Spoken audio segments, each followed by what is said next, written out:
পশ্চিম বর্ধমান জেলার মহিশিলা পশ্চিমাঞ্চল সার্বজনীন দুর্গোৎসব কমিটি কর্তৃক আয়োজিত পিঠেপুলি কার্নিভাল মহিশিলা উৎসব 2026 মহিশিলা ক্ষুদিরাম স্ট্যাচু ময়দানে 12 জানুয়ারি থেকে 15 জানুয়ারি পর্যন্ত আয়োজিত হয় এই উৎসব। পিঠেপুলির রকমারি স্বাদ, সাংস্কৃতিক অনুষ্ঠান এবং আনন্দময় পরিবেশ মেলা প্রেমীদের জন্য অন্য মাত্রা এনে দেয়। আমরা বাঙালি জাতি হিসেবে অনেক বেশি আবেগী, কিন্তু মাঝে এই আবেগ আমাদেরকে অসাধারণ অনেক কিছু উপহার দেয়। 12 জানুয়ারি স্বামী বিবেকানন্দের 164তম জন্মদিবসের দিন কবির প্রতিকৃতিতে মাল্যদান করে প্রভাত ফেরির মধ্য দিয়ে পিঠেপুলি উৎসবের সূচনা হয়। আবৃত্তি, অঙ্কন, নৃত্য, সঙ্গীত প্রতিযোগিতার মধ্য দিয়ে শিল্পাঞ্চলের ক্ষুদে প্রতিযোগীরা অংশগ্রহণ করেন এবং তাদের মধ্যে সেরা হিসেবে নির্বাচিতদের পুরস্কার প্রদান করা হয়। বিভিন্ন খাবারের স্টল, পাশাপাশি 4 দিনব্যাপী বিনামূল্যে স্বাস্থ্য শিবিরের আয়োজন করা হয়, যার সহযোগিতার হাত বাড়িয়ে দেয় আসানসোল লাইফলাইন মাল্টি স্পেশালিটি হাসপাতাল।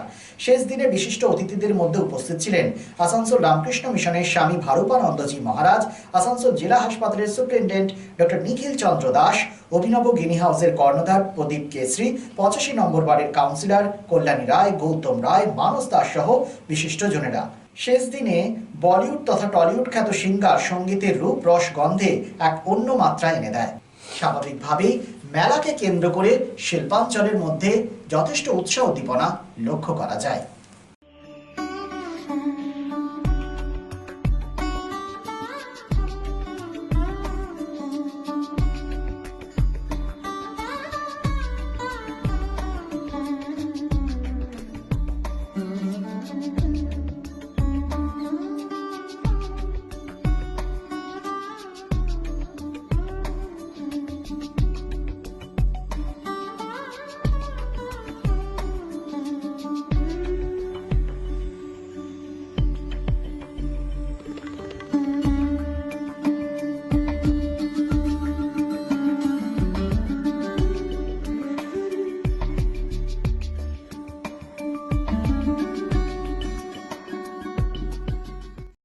এবং শিশুদের পৃথিবী এই ভারতবর্ষকে বাসযোগ্য করে তুলব, এটাই আমাদের অঙ্গীকার হোক আজকের এই শপথের দিনে।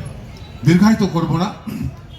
আমাদের মধ্যে উপস্থিত রয়েছেন এই পশ্চিম বর্ধমান জেলার বিশিষ্ট সমাজসেবী তথা ব্যবসায়ী প্রদীপ কেশরী। 100 বছরের পুরনো ব্যবসায়িক সংস্থা জামুলিয়ার বুকে। শুধু তিনি একজন ব্যবসায়ী নন, একজন সমাজসেবী, বিভিন্ন রকম সামাজিক সংগঠনের সাথে যুক্ত রয়েছে। আজকের এই অনুষ্ঠানে এসে আমাদের যে উদ্যোগ সেটাকে তিনি কি চোখে দেখছেন আমরা একটু শুনে নেওয়ার চেষ্টা করব মাননীয় প্রদীপ কেশরীর মুখ থেকে।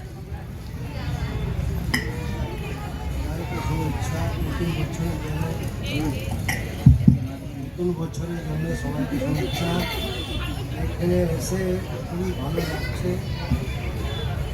আমি যে আজকে স্বামীজির কাছে বসে যে কৃতজ্ঞ পেলাম ওইটা মনে থাকবে আমার। এই যে পরিবেশ গড়ে উঠেছে, এই পরিবেশের পশ্চাতে যারা আছেন, যে সংস্থা এসব করেছে তাদেরকে, এই কর্মকর্তা যারা আছেন তাদেরকেও আমার আন্তরিক শ্রদ্ধা নমস্কার, এবং সামনে যারা রয়েছেন স্টলে তাদেরকেও আমার আন্তরিক শ্রদ্ধা নমস্কার জানাচ্ছি, এবং সামনে যারা উপস্থিত রয়েছেন তাদেরকেও আমার, এবং রামকৃষ্ণ মিশনের আশ্রম বিদ্যালয় থেকে তাদের শ্রদ্ধা ভালোবাসা জানাই।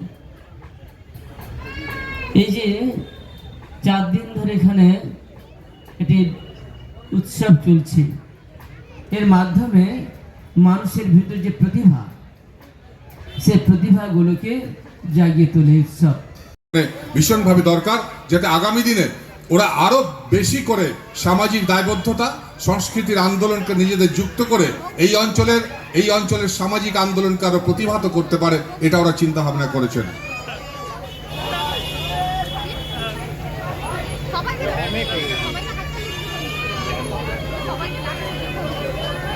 হসপিটালের সুপ্রিনটেন্ডেন্ট, আমরা তার কাছ থেকে একটু শুনবো বর্তমান সময়ে আমাদের পশ্চিম বর্ধমান জেলা যে স্বাস্থ্য পরিষেবা আরো উন্নত হয়েছে, দিনের পর দিন স্বাস্থ্য পরিষেবা মানুষ পাচ্ছে, এবং এই স্বাস্থ্য পরিষেবার পাশাপাশি নিখিল চন্দ্র দাসের একটা পরিচয় রয়েছে, তিনি ভীষণভাবে সাহিত্যপ্রেমী।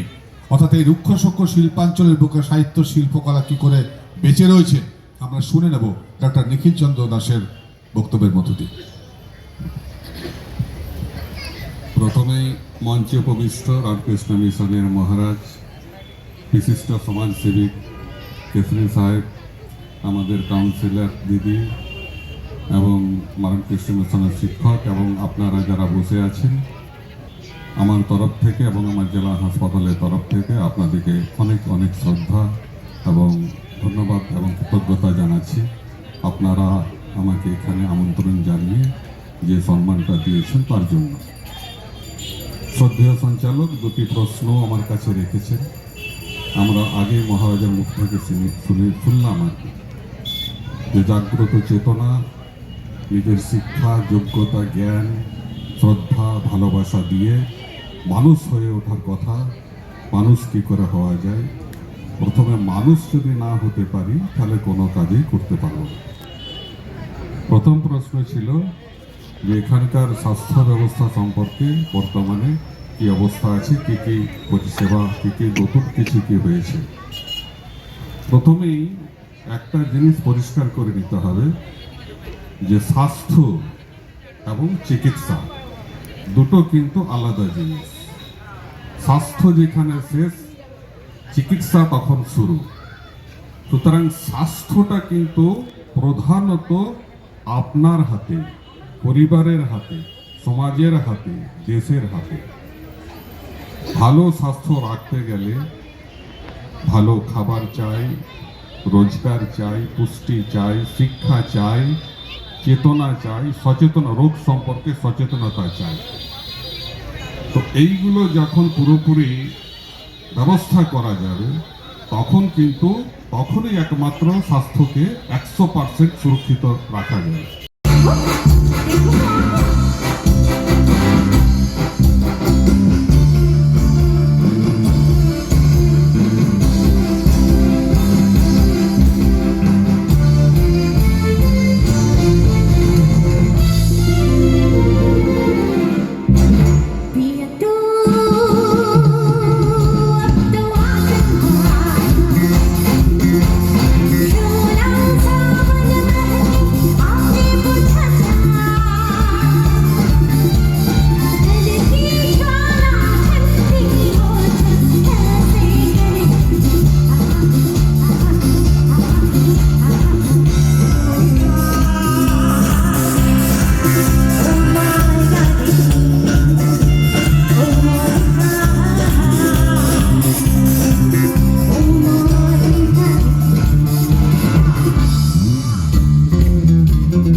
ইলেকট্রনিক্সের পক্ষ থেকে সকলকে জানাই ক্রিসমাস ও নববর্ষের আন্তরিক শুভেচ্ছা।